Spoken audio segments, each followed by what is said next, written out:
J-Tech Studios in Atlanta, Georgia. It's America's favorite game show podcast. Tell them what they've won.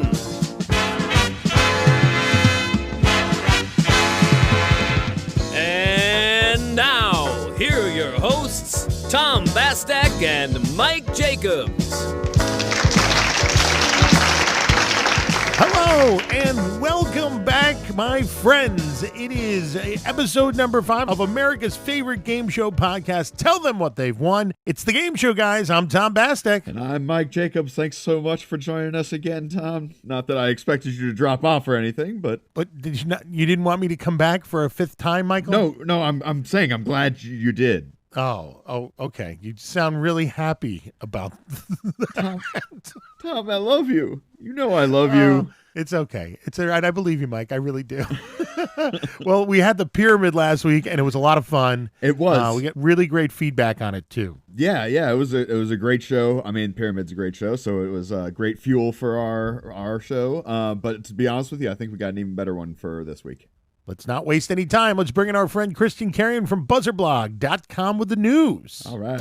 Light up your cigarette, crack open a beer, put the kiddos to bed. From chaos around the world to carnage in your very own front yard, it's time for the news. Hey, Christian, thanks so much for stopping by today. What you got for us this week? My pleasure as always. This is the Game Show News brought to you by buzzerblog.com. New seasons of Press Your Luck, hosted by Elizabeth Banks, and Match Game, hosted by Alec Baldwin, are underway as of this past Sunday. Press Your Luck at 9 p.m. Eastern, Match Game at 10 p.m. Press Your Luck adding some of the more obscure elements from the original show. Everyone knows that, or hopefully everybody knows that this show originally was on in the mid-'80s. It's an icon of 1980s game shows hosted by the legendary late, great Peter Tomarken. One of the prizes, add a 1, and that was a prize that would allow you to add the number 1 to your score, meaning that if you had $1,000, you now have $11,000, or if you have 0, that gives you $10. So one of the more obscure rules that didn't work all the time, but added to season 2 of the new Press Your Luck. I was really hoping that was going to be literally just add $1. No, well, see, at the least, you add $10. Okay, so if you have 0, it throws a 1 right in front of that. So you at least have enough money for a sandwich at Subway on the way home. There you go. Man. Now, on the subject of ABC, I know this is a show that you guys had made mention of on a previous episode, but we do have a new stunt show premiering on ABC called Don't. And that's produced by Ryan Reynolds.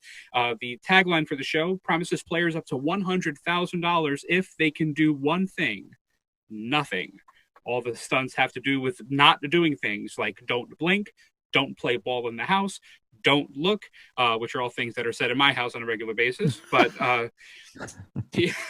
especially that last one.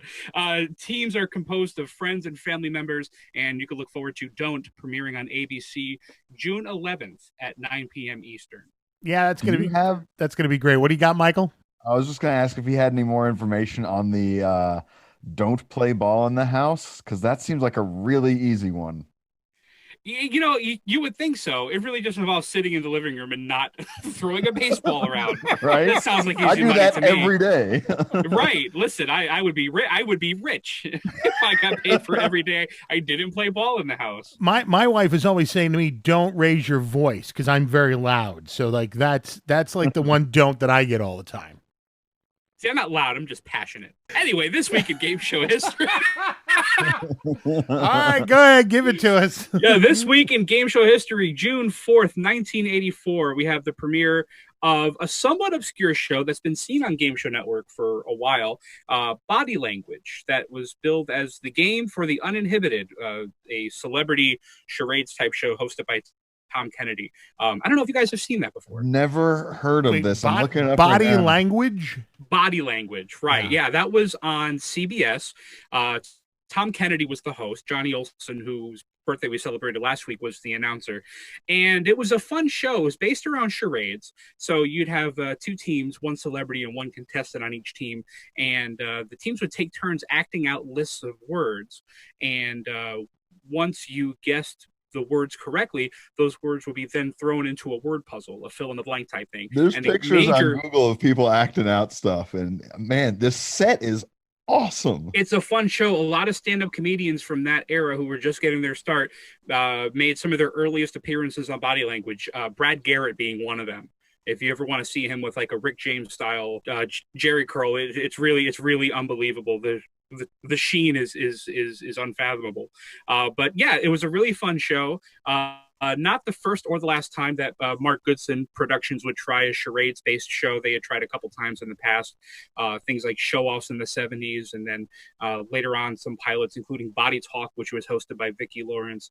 They were really fascinated with charades, and charades being one of the first major game show concepts on television because it was so visual and because you can get celebrities playing along as well. It was a game that they were already playing in their living room. So some of the first early game shows were really just cameras in celebrities' living rooms as they played parlor games like charades. So this being an extension of that. All right, so our featured show this week is Millionaire. I know you've got to say a few things about that. So I have a personal connection to Who Wants to Be a Millionaire, other than it being one of my favorite game shows of all time, and it grasping my imagination when it first premiered in 1999.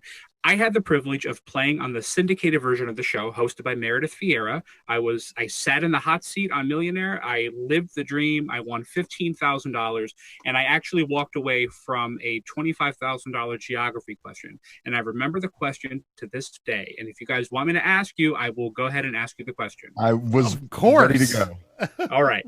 Traveling from Copenhagen to Stockholm typically requires traveling on what body of water? The Adriatic Sea, the Black Sea, the Baltic Sea, or the Caspian Sea? Ugh. I mean, I don't know, and I would walk away. Yeah, I mean, I don't know. Did you have any lifelines left at that point? Well, I had a double dip left. Now, the only thing with the double dip, that was a lifeline that let you pick an answer, and if it was wrong, you could pick another one. Right. But the only stipulation was once you use that lifeline, you can't walk away. Oh. And I was on the season where everything was on a clock. So I had 30 seconds to answer this question. And for the love of God, I could not draw that map in my head of that part of the world. So I just walked away. But it was the Baltic Sea. I had no clue before that. I only remember it now because it cost me a chance at another $10,000. You know what? Take the money and run and be happy with it. That is what I think every time I watch any game show where it's like, oh, I don't know, maybe. It's like, just take the money. $15,000. It's guaranteed money, right? Yeah. And listen, that money did a lot for me at that particular time. So I have no regrets at all. I had so much fun. Millionaire, just one of the greatest quiz shows ever. It's a work of art.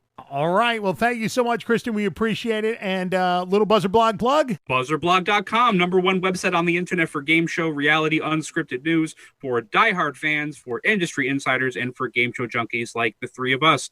BuzzerBlog.com is the place to go. And thank you for having me. Absolutely. Thanks for being here. I've got a kind of personal attachment to Millionaire. I think a lot of people do. Yeah, I mean, it's I'll get into more the why of this later, but it's a cultural icon, really. It truly is. For me, when it first came out, I was so amazed by it that I decided that when I was doing a show at a local bar, it was a trivia show, that I was then going to change the format to be Who Wants to Be a Millionaire. And the name of the bar was called Money Pennies. A buddy of mine owned it. And so we started doing Who Wants to Be a Money Pennies Millionaire. Nice. And this was after the show existed, right? You didn't jump. The show had been out maybe a year. Oh, okay. Gotcha. What I did is I literally went online and I found all the sounds, so I had all the music. The bartender, in addition to bartending, would actually run the CD player that I had burned of the music for the different sounds, and we went over it ahead of time so we knew what sounds were coming where. Well, I was going to say that's great that you did that because, as we'll talk about later, it's actually a requirement of the show is to use their music. I definitely held on to that. It was great. I did a fast finger with 4 contestants up at the front. I gave them 4 things which they had to put in order, and then whoever handed me, they had a little golf pencil and a piece of paper. Whoever handed me back the thing first is I put it in that order. And then I would go through, and if the first person didn't have all 4 right, I went on to the next person. And yada, yada, yada. And then whoever won the fast finger came up to the table, and we did a one-on-one there, where we did trivia. And the best part was the $100 question was like a can of beans that I had.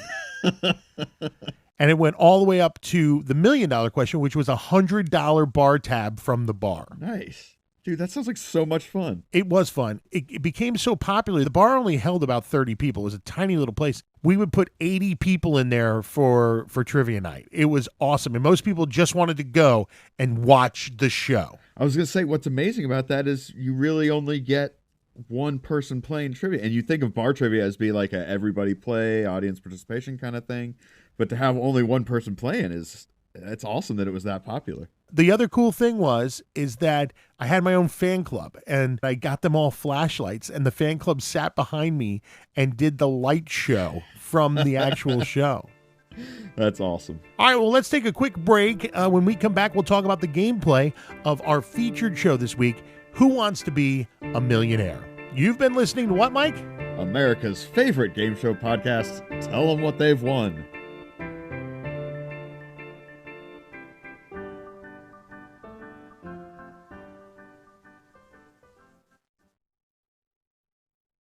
Hey gang, it's Mike and Tom from America's favorite game show podcast, Tell Them What They've Won. And we want to talk to you a little bit today about how we got started with Anchor.fm. Yeah, it's interesting with so many podcasts out there, it's not as easy to get started as you might think. And it was a pretty daunting task at first, but during my research, I came across Anchor.fm, and boy, I tell you, it seems like the perfect solution for getting started. You said it best, Mike. They had a way to grow the podcast. We had the opportunity to put our podcast out there on Spotify, Apple Podcasts, and all the platforms, and then make money from the beginning with minimum listenership and then grow. Yeah, exactly. It's the perfect platform to get everything done. They've got all the tools to edit and publish and all that kind of stuff right there, straight from your phone. Even if you don't even have a computer, you can do it. And we can start small, and we'll have features to help us every step of the way. If you're looking to get things started on your own podcast, just download the free Anchor app or go to Anchor.fm to get things started.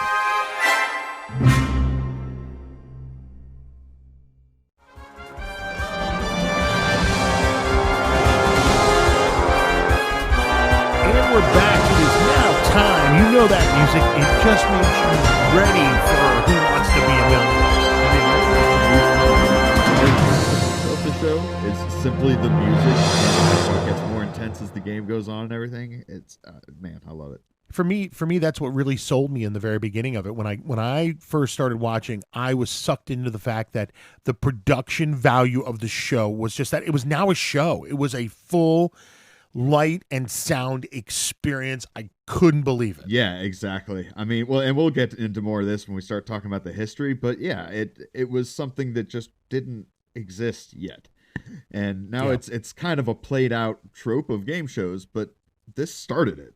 This is where it all came from. Well, let's get into the gameplay. Mike, go ahead. Yeah, I was going to say, we'll talk about the gameplay a little bit first. So initially, everybody, I'm sure, remembers what they call the fastest finger. And by the way, most people probably know this. It was originally a show in the UK. But for the sake of, our audience, we're going to be discussing the American gameplay of this one primarily. We may touch on others here and there, but again, primarily the American version. So anyways, we have what's called the fastest finger round at the beginning, where contestants are, it's a pool of 10 contestants. They're each given a list of 4 different things that they have to put in the correct order, be that, chronological or largest or whatever. And it's not just whoever answers it right, it's whoever answers it right fastest gets picked to then come up to be in the quote-unquote hot seat, and that's the primary game of Millionaire that everybody remembers so fondly. At one point, they later removed the fastest finger, and they just pick contestants like really any game show does, just, by interviewing and finding people they like, and you just go directly. Auditioning and whatnot. Yeah, exactly. Yeah, it's interesting because way back in the day, and I remember this, when that game first came out, you could call it a 1-800 number, a toll-free number, and take a test on the phone. And if you passed that test, then you had the chance to be in the fast finger round. Well, and it wasn't it like a fastest finger on the phone? Like you had to press like 1, 2, 3, 4 in the right order to set the things in order or something like that? Yeah, it may have been. I don't remember, but I do remember calling that number. And I remember like not getting through like 1,000 times because it was only open for like 2 hours. Like Regis would come out and he'd be like, from 7:30 p.m. to 9:30 p.m. tomorrow, dial this number and you could be on the next contestant on Who Wants to Be a Millionaire. Wow. I don't remember that. That's crazy. Yeah, I definitely do. I wish I could have found more about that. I was looking for that information when we were doing research on it, because I was like, that I remember so crystal clear of calling that number. Yeah. But I mean, so even when they had the fastest finger, it was still picked contestants that way, obviously, but then later they just removed that aspect of the game, so you just go directly to the hot seat. So the hot seat, like I say, this is the main round where you just answer a series of increasingly difficult questions for increasingly higher amounts of money as you go on. And as you sort of climb your way up the ladder, as it were, there's two safety net levels where if you get a question wrong, you fall back to that point, you get that much money. And obviously, you're done, but you at least are guaranteed to win that amount of money, which differs over the course of the different iterations of the show. But generally speaking, it's the in the original version it was $1,000, then it goes up to $5,000 later on, and then the second tier is $32,000, the original version. And yeah, so you're guaranteed to win that amount of money even if you get a question wrong. But at any point, if you don't know the answer to a question, you can always just say, I'm done, and you walk away with what you've won up to that point. Which kills me a lot of times, because wouldn't you just do that? Like, that was always a strategy to me. I guess people get lured in by that $1 million, but to me, it's play it until like maybe even the first like speed bump, and just be like, nope, I'm done. I'm not risking it. Like if you walk away with $1,000, that's still awesome, and you got to be on TV. Yeah, I mean, that's what I'm saying. Christian did it right as far as I'm concerned. Yeah. Oh, absolutely. For sure. He did the right thing. I'll defend that to my grave. So anyways, along the way, you also have 3 lifelines, which allow you to, I guess, increase your odds of getting a question right. The 3, I guess, famous primary ones were 50-50, ask the audience, and phone a friend. 50-50 being they eliminate 2 answers. Ask the audience being all the audience members all get a poll of which the one they think it is, and then, you can choose your answer based on their results or not if you want to. And then phone a friend. Right. You get to call a pre-chosen friend or family member and see if they can help you with the answer. Sorry, go ahead. Go ahead, Mike. I didn't mean to interrupt, but go ahead. I've got a question for you about that once you finish. Go ahead. Well, I think your question is going to be what I'm about to talk about, is that eventually the phone the friend, they had to get rid of that, because obviously I could just call you and then you are on your laptop and you Google the question, you give me the answer in 2 seconds, and it defeats the whole spirit of it. Yeah, I definitely see why they went ahead and got rid of the call a friend. Yeah, well, and before they got rid of it, they actually used to send security guards to the friends' homes in the event that they got the call, so they could stand there and watch them not Google the answer. Wow. Yeah. That's amazing. See, to me, though, is that truly cheating? If you call a friend, the friend has everything within their power to answer that question, right? Right. And I think the initial thought was like, oh, who's going to be able to go grab their World Book Encyclopedia and look it up in 30 seconds? Right. But yeah, like I said, at that point, like always on internet existed at that point. So it was just a thing that I guess maybe they didn't think about. I don't know. It's strange. It's strange. Yeah. Sorry, I want to go back real quick to the answer of, is it cheating? I think no, because the show is giving you the opportunity to do that, and they're not saying don't do it. So it's within the parameters of the show. And I think their cutting of it was not because it was cheating, but because it was against the spirit of what you were supposed to be doing. You were supposed to, like you said, be picking your smart friends who can help you with these questions, not calling up rando dude who has the internet.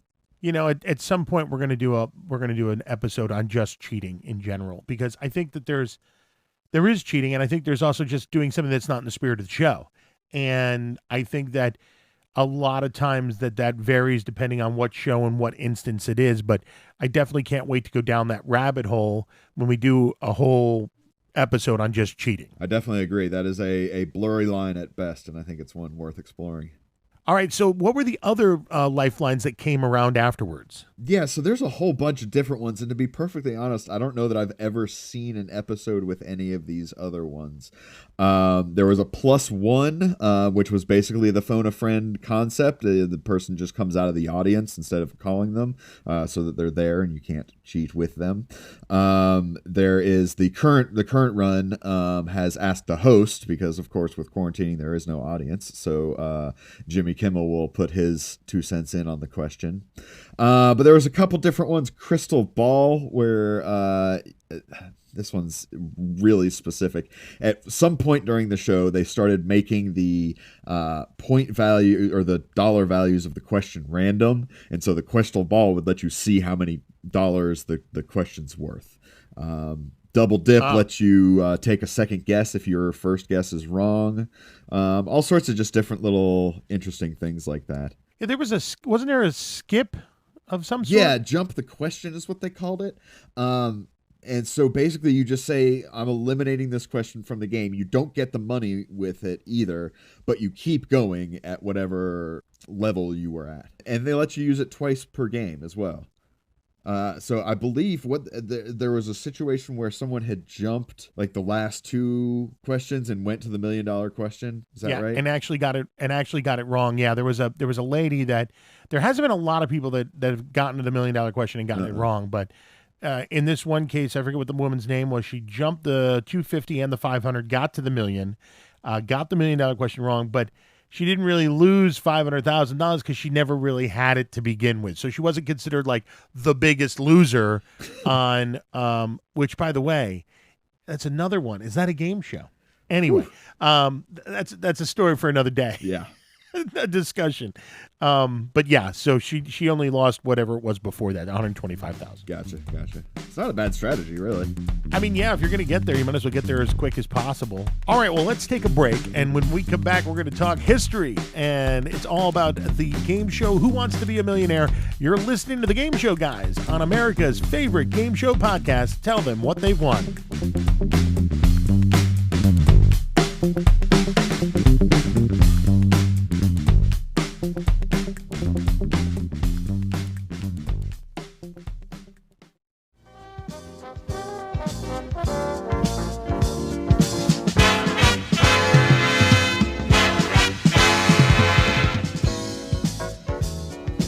All right, and welcome back to America's favorite game show podcast, Tell Them What They've Won.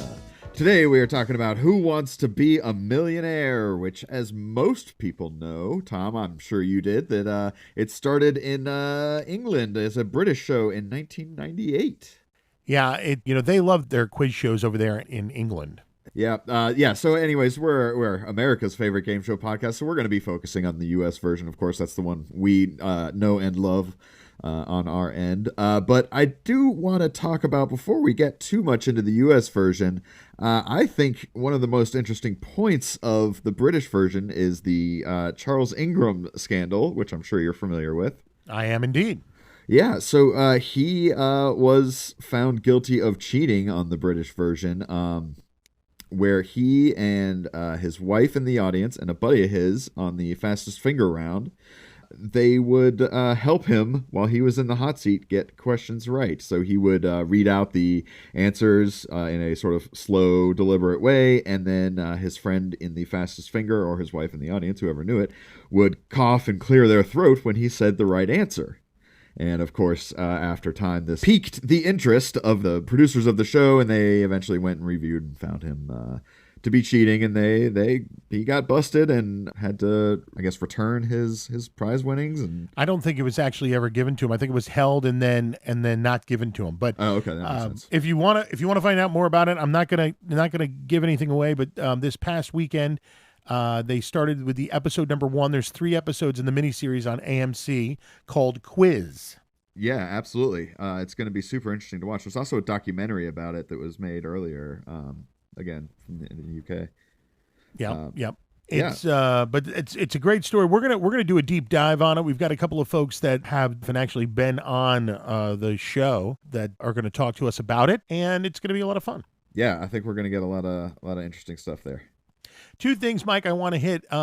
First, it was originally called, do you know the name of this? Are you ready? Oh God, wait, hang on. I do remember. What is it? Cash Dump, something like that. It's Cash Dump is close. Cash Mountain Cash was Mountain. the original. All right. Yeah, the original name for it. Cash Dump. I Yeah, I love knew it. it was something like that. And then I wanted to also say, did you know that there was one guy who's actually played it twice? A gentleman by the name of Ed Toutant. Wait, I thought they didn't allow that.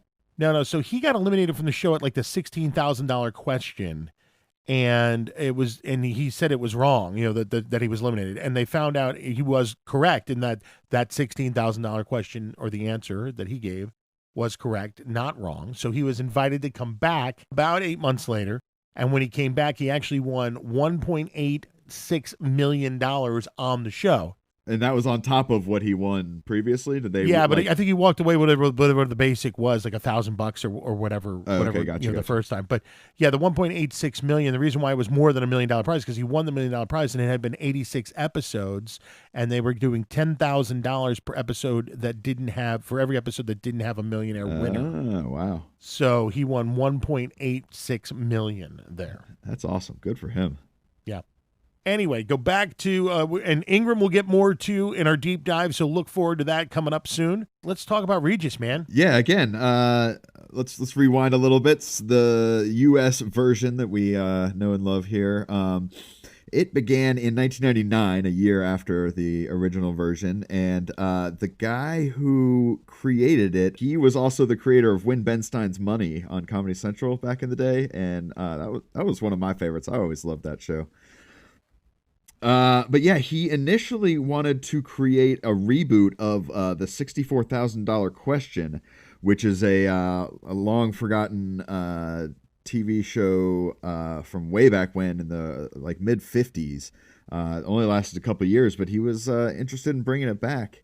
And then the producers of the original Millionaire in the UK reached out to him and said, here's our show, let's do this. And then they started up here in America. And like I said earlier, they actually ended up making many, many, many different international versions. But each international version, including the American, it was required that they use the same music cues, the same theme music, the same lighting cues. Everything had to be exactly the same. You were not allowed to have your own rewritten version of the themes, anything like that. They were very strict that it had to be the same atmosphere that the original had. The only thing I had all of that. I had the light show. I had all the music. The only thing I didn't have was all the hosts are also required to wear Armani suits. I did not own one. Oh, I forgot about the Armani suits. Yeah. I actually would have a Hawaiian shirt on typically. Well, I mean, hey, look, if you can't have an Armani suit, a Hawaiian shirt's the next best thing. So earlier you were talking about Ed winning the $1 million. It's happened quite a few times now, but you may recall in the initial run with Regis, John Carpenter, he was the first person to win the top prize. I watched him do it live, not live, but that was the first I was watching that episode the first time it premiered. I mean, one of the best moments in game show history. I will never forget it when he used his lifeline to call his dad, and then when his dad picked up, he was like, "Hey, Dad, I just wanted to let you know I just won $1 million because the final answer is," and I forgot what it was, but whatever it was. Like, what a way to win the first top prize in Millionaire. And by the way, that was the first $1 million prize for any version of the show, not just the U.S. one. He was the first person ever to do it, and he did it with no lifelines. I do know what the question was. Oh, what was it? Which of these U.S. presidents appeared on the television series Laugh-In? No, it is not. It was, and the That's winning the answer $1 million was Nixon. Nixon. Yeah, exactly He said, right. "Sock it to me." Yeah. How is that the $1 million question? That was the $1 million question. Oh my God, I could win $1 million. See, that's why this game was so loved, because anybody could win $1 million. They actually made amazing. fun of it in the UK, saying that we had I think we had 9 people win over the first run of the show. And the UK papers were like, you don't have to be smart to win a millionaire. You just have to be an American. Yeah, because Americans aren't smart, I guess. Well, not in the UK's eyes, I don't think. Yeah. I don't know. Yeah. We're just losing all our UK listeners right now. Yeah, well, Maybe picking up some more Australian listeners though. Yeah, that's right. There was. Hey, by the way, speaking of, we talked about the cheating scandal with Charles Ingram. Yeah, there was a guy supposedly who cheated in Australia too, but it was never proven that he did. Yeah, I didn't catch if it was never proven or if it was actually proven that he did not cheat. But either way, they let him keep his money. Yeah, they let him keep his money. Yeah. Yep. So anyways, the that original run with Regis, that ran for, I remember it being on forever, but apparently it was only like 3 years because it ended in 2002. And then by the end of 2002 is when the new syndicated version with Meredith Vieira, that's when that one began and sort of started the second era of the show, if you will. Yeah, 17 years it ran, man. Yeah. Well, and so after Meredith, we had Cedric the Entertainer as a host. I had maybe forgotten, or I don't even know if I ever knew, but Terry Crews was a host for a while. We talked before about how you would know him and you didn't know anything, but I thought the Old Spice guy who's like Peck's Talk and stuff. Yeah. That's him. Nice. That's right. I don't think I remember him as the Who Wants to Be a Millionaire guy. I mean, obviously I know him from the Peck's Talk, thing for Old Spice, but I do remember him, he was a comedian too, I think. Yeah, for sure. He's been around forever. He's on Brooklyn Nine-Nine, which is a great show. And yeah, did he play awesome. I think he played professional football maybe?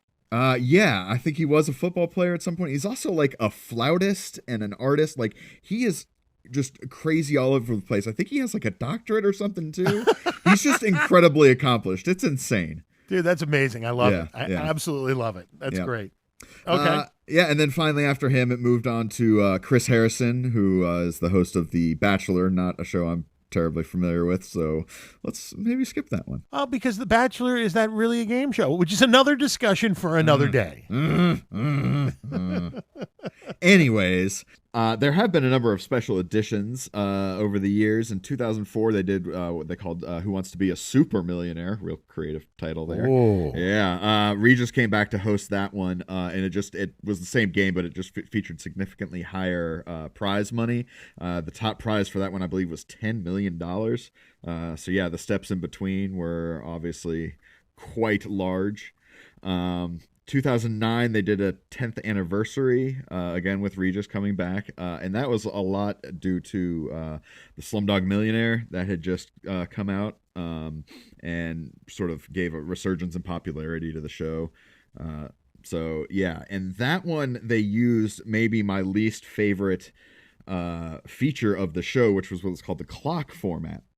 And basically what this was is you would be timed on all the answers that you had to give, and you'd get, longer amounts of time as the questions got more difficult. And then for the final question, you get, I think it's 45 seconds plus however much time you had banked, not used, over the course of all the previous questions. And it makes sense from a production standpoint, like it allows you to make a more reliably timed show.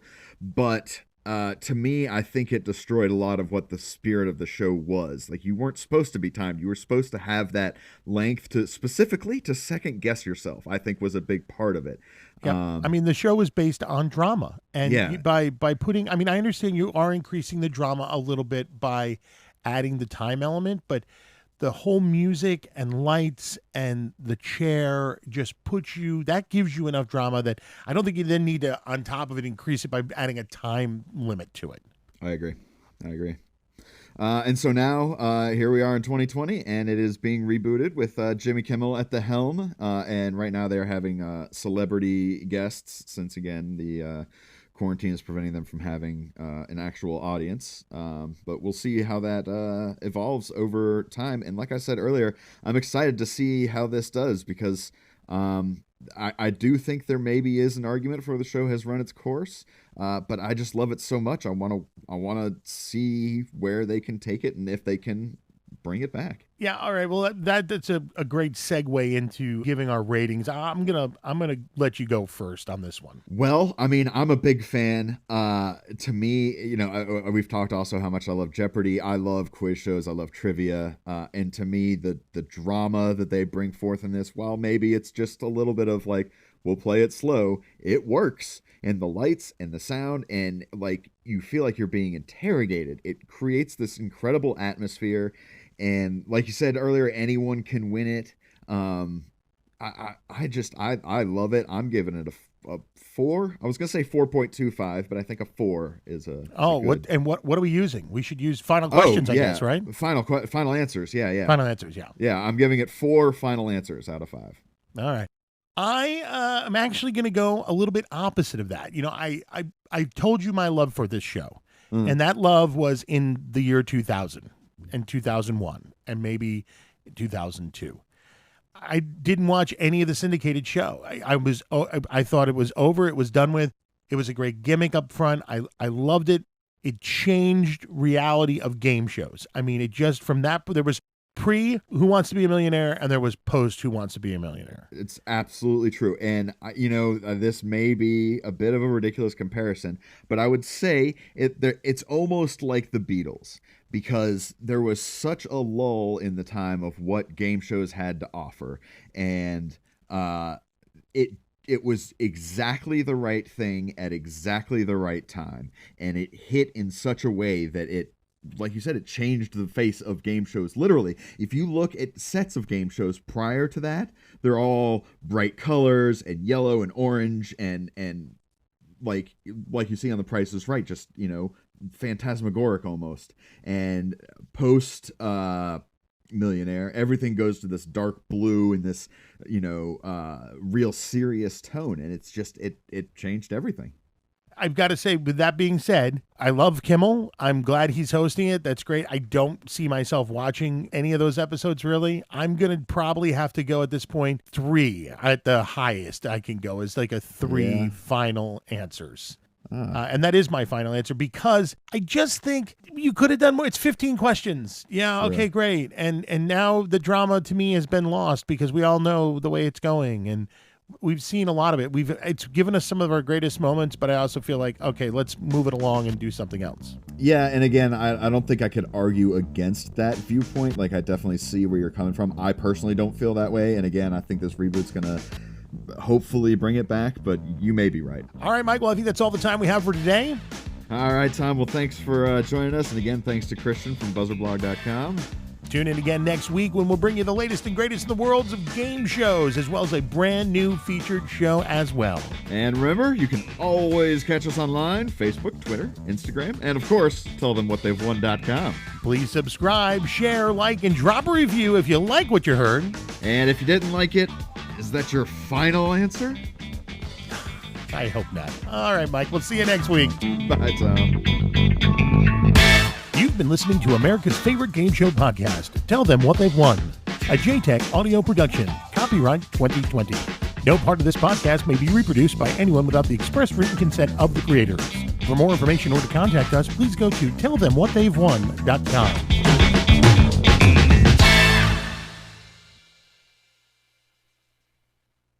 All right, Mike, what did you learn this week? I learned that I should have been more persistent in trying to get on this show, because apparently I could have won $1 million.